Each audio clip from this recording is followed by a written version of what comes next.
مولانا سعداللہ صاحب محلہ اسلام نگر میں جس محلے کے یہ امام و خطیب ہیں وہیں پر اہل تشیع حضرات کی کوئی ایسی محفل مجلس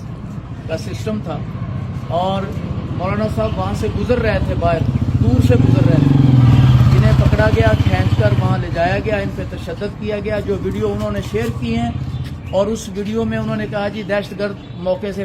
گرفتار ہو گیا وغیرہ وغیرہ، جو اسی محلے کے امام ہیں، تو ان پر تشدد کیا گیا۔ اس ویڈیو میں بھی ان کے ناک سے خون، یہ کپڑے سارے خراب، ہم ہاسپٹل میں ہیں، انشاءاللہ رزلٹ لیں گے، قانونی کارروائی کریں گے۔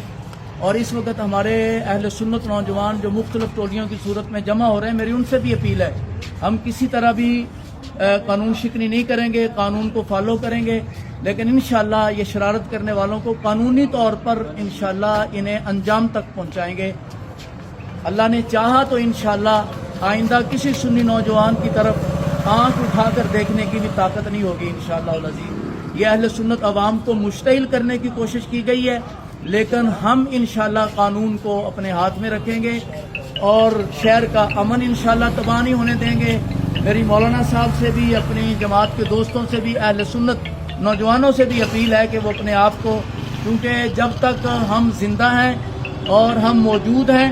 انشاءاللہ العزیز ہم اپنے ساتھیوں کو بے سہارا اور لاوارث نہیں چھوڑیں گے، لیکن ہم قانون اور انتشار کا، قانون شکنی اور انتشار کا راستہ بھی نہ خود اختیار کریں گے، نہ اپنے ساتھیوں کو اختیار کرنے دیں گے۔